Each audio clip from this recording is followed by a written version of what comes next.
et à tous. Aujourd'hui, le titre de cette vidéo est très simple, très facile. Je vous le livre. La magie est au pouvoir.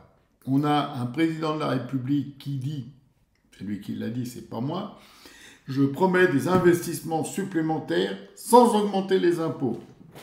Donc là, c'est vraiment le retour de la magie. C'est Macron, c'est Mandrake le magicien. Vous savez, ce magicien vêtu de noir avec sa cape et tout, là, qui faisait plein de tours de passe-passe. Donc lui, c'est son cas.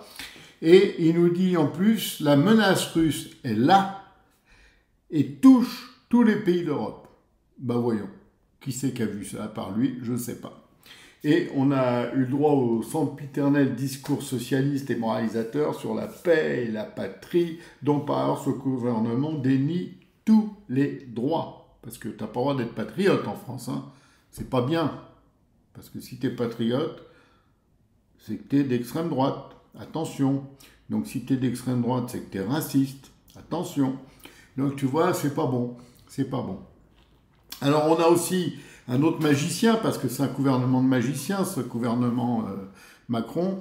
On a Bayrou qui nous dit plein de choses, et tout est son contraire, il ne sait même plus où il en est. Et on a quand même retrouvé l'ancien Premier ministre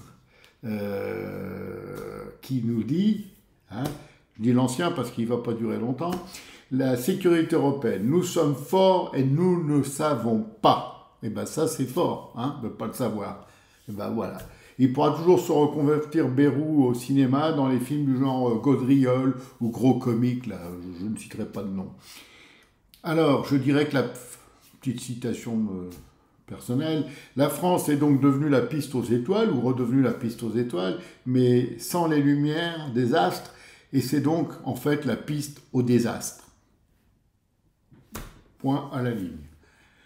Alors, qu'est-ce qu'on nous dit? On nous dit que même Marine Le Pen, hein, qui a pris position contre Trump, il faut le savoir. Est-ce que Marine Le Pen a-t-elle quitté la droite, mieux l'extrême droite? Personne ne nous en a informé pourtant. Et la voici elle-même devenue Macron compatible. Et franchement, si elle croit ainsi pouvoir gagner une élection en 2027, je peux lui dire gentiment, c'est très, très mal barré. Vous n'aurez aucune chance. Mais c'est pas grave, un de plus, un de moins. Alors la victoire de la Russie nous coûterait beaucoup plus cher que le soutien à l'Ukraine. Ça, c'est de monsieur Gabriel Attal sur LCI. C'est une phrase extraordinaire, fabuleuse, comme ils savent faire les socialistes, c'est-à-dire dire n'importe quoi, n'importe comment, faire croire que le Père Noël, il passe tous les jours, etc. Alors, c'est donc d'autant plus vrai ce qu'il a dit, ce Gabriel Attal, c'est que tous ces gens se sont toujours lourdement trompés en politique et ont toujours misé sur le mauvais cheval. Évidemment, maintenant, ils disent n'importe quoi, une fois de plus, on ne fait pas plus qu'avant, où ils disaient déjà n'importe quoi. Donc ils sont fidèles à n'importe quoi. Ça, c'est déjà pas mal, hein. Au moins, ils sont fidèles à quelque chose, c'est-à-dire n'importe quoi. Alors, qui a regardé Macron, je ne sais pas. Peut-être les sourds, les bobos, les avachis du cerveau devant leur poste de télé. Et j'ai juste pris cette phrase, parce que moi, ce que je vous cite, c'est ce que j'ai lu. Hein. Je n'ai pas regardé. C'est trop fatigant pour mes yeux et mes oreilles. Alors, Macron juge en direct, on était le 5 mars, que l'avenir de l'Europe n'a pas à être tranché à Washington ou à Moscou. Alors, je pose la question. Coucou. Alors à ce moment-là, pourquoi nous, on irait trancher l'avenir des autres, hein? Pourquoi ça serait à nous de dire aux autres ce qu'ils doivent faire, de leur filer tout le temps des leçons de morale à 2 balles? Bon, là, il n'y a pas de réponse, je vous rassure, il n'y en aura pas. Donc voilà, on est dans un monde comme celui-là, où finalement, pour gouverner, il suffit de dire des phrases creuses, de ne rien faire. On prend l'exemple avec ce qui se passe avec l'Algérie où c'est dramatique. Dramatique, parce que non seulement on est ridicule, bon ça vous direz, le ridicule ne tue en plus, c'est pas trop grave, mais on passe vraiment pour des pignoufs dans le monde entier. Alors ce qui est très amusant, c'est la réaction aussi des médias français lors de des entrevues qu'il y a eu entre, par exemple, un certain Macron déjà et Trump, ou Zelensky et Trump. C'est fabuleux.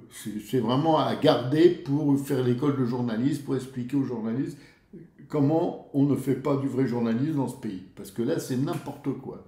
On est juge et parti. On voit quand même, on entend, je sais pas moi, on entend ce qui se passe. On vous dit, ça a été terrible entre Trump et Zelensky. Je sais pas, j'ai écouté, pourtant je me suis dit, je vais regarder, je vais écouter ça. Je comprends pas. Je sais pas où ils ont vu ça. J'ai dû sauter un passage, j'ai dû m'endormir, je ne sais pas. Il n'y a rien d'autre qu'un type qui vient et qui se conduit comme un voyou, il faut le dire, hein, c'est Zelensky, et en face de lui, il y a des gens qui aiment leur pays, et très curieusement, ils veulent la paix.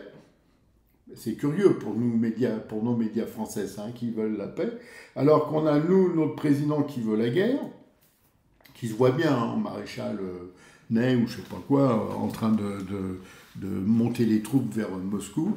Et de l'autre côté, ces gens qui veulent la paix sont considérés comme les méchants. C'est-à-dire, eux, ils sont pas bien du tout parce qu'ils veulent la paix.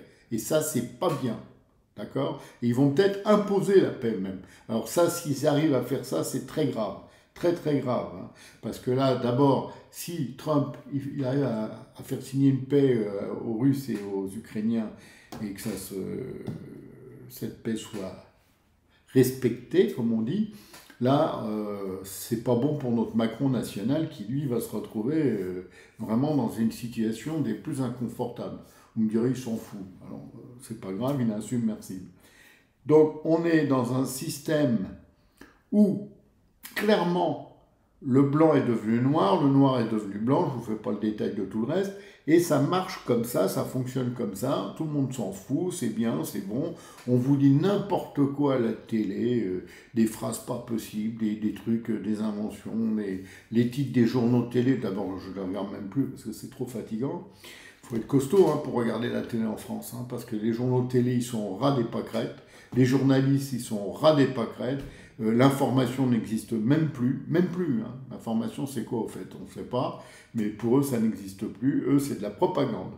Et tant qu'on aura ça, on sera tranquille, on aura la gauche, parce que c'est lié. Hein. Faut pas vous tromper. On aura à nouveau en 2027 le Front X républicain, je dis X parce qu'il aura peut-être changé de nom, ils auront fait une nouvelle appellation, ils auront fait un nouvel accord pour faire barrage à l'extrême droite. Il faut faire barrage à l'extrême droite, qui elle n'a aucune chance d'arriver au pouvoir en France, il faut le savoir, enfin, telle qu'elle est maintenant, c'est-à-dire avec des gens qui, visiblement, n'ont toujours pas compris ce que c'était que la politique.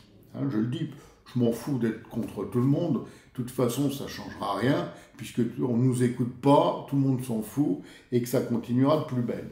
Donc voilà, on en est dans cette situation catastrophique en attendant économique, et le point numéro 1, dont on ne parle pas beaucoup, mais qui est le point numéro 1 et central de toute notre vie, c'est l'insécurité. Parce qu'aujourd'hui, je peux vous le dire, j'ai des témoignages, c'est partout en France. C'est pas juste dans des grandes villes où il y a des grands HLM, où il y a des grandes tours. Non, c'est partout. C'est même dans les villages maintenant.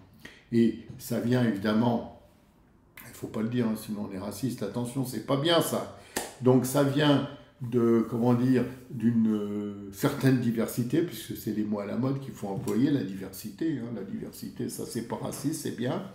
Et j'ai même une fille qui m'a dit sur Twitter, ne m'écrivez pas parce que vous êtes un complotiste raciste.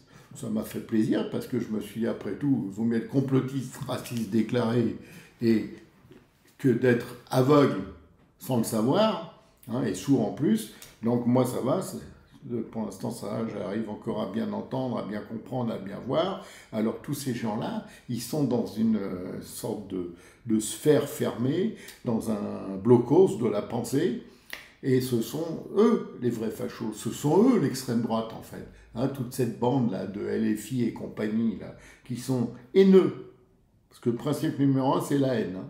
Haineux, raciste, antisémite, anti-France. D'ailleurs j'ai surnommé LFI la France islamisée, c'est vous dire. Et je mens pas parce que regardez bien comment ça se passe. Ils sont en train d'avoir, comment dire, changé leur socle de base qui était, rappelez-vous, le travailleur. Parce que pour la gauche française, le socle, c'était le travailleur. Mais comme il n'y a plus de travailleurs, eh ben on a pris comment dire, le migrant, le fraîchement arrivé, ce que vous voulez, enfin, bon, le gars qui n'est pas français d'origine, quoi. Et c'est avec ces gens-là qu'ils manipulent et qui vont avoir des élus. Parce que le pire de tout, si vous prenez le résultat des élections, des dernières élections, depuis, 2012, la gauche est largement majoritaire en France. Mais bizarrement, personne, ni à droite d'ailleurs, ne veut le dire, ne veut le reconnaître. Comme ça, on fait comme si de rien n'était. On va vous ressortir que Marine Le Pen ou Bardella ou qui voulait risque de gagner l'élection présidentielle de 2027. Ça sera pour toute l'année 2026 et début 2027. Après, on ira au premier tour où vraisemblablement il arrivera ce candidat en tête, premier donc de tout le monde, avec un score quand même pas extraordinaire, mais premier. Et au deuxième tour, on lui dira « Salut, t'as perdu ». Et c'est comme ça. Et ça fait quand même, depuis Mitterrand que ça dure, hein, ça fait déjà pas mal d'années quand même. Hein, on s'approche de la cinquantaine, là, comme on dit.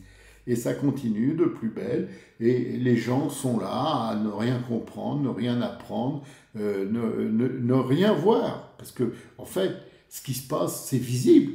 C'est très visible. Vous savez, c'est pas nouveau. Et ça se passe partout où il y a eu ces problèmes, ça s'est passé partout de la même façon. Eh bien, la France, elle n'y coupera pas. Et c'est pas avec des Macron, Bayrou, Retailleau et compagnie, et je ne vous parle pas de Darmanin, hein, que nous allons pouvoir sauver quelques meubles. Là, je vous le dis franchement, comme je le dis toujours, on est mal, on est même très mal. Et cette fois, je crois que on a atteint vraiment le plafond du premier sous-sol en attendant la catastrophe. Bon, je ne devrais pas faire des vidéos comme ça parce que c'est vrai que c'est un peu démoralisant. Mais bon, il faut bien dire les choses. Au moins, pour la postérité, il y aura des gens comme moi qui auront dit les choses et puis qui auront prévenu. Je vous signale quand même un petit détail. En 1980, quand je m'adressais notamment en France à certaines personnes, j'étais traité, je me rappelle, de facho et de raciste. Hein, en 1980. Quelques années plus tard, tous les gens qui m'avaient dit ça m'ont dit, bon, ils ont été honnêtes, tu avais raison. Ben, ça m'a fait plaisir d'avoir raison parce que là, j'ai encore raison et ça me fait encore plaisir, mais sauf que le résultat, lui, il ne me fera pas plaisir, mais pas du tout. Bon, allez, j'arrête là. Merci, à bientôt et partagez. Et abonnez-vous, bien sûr.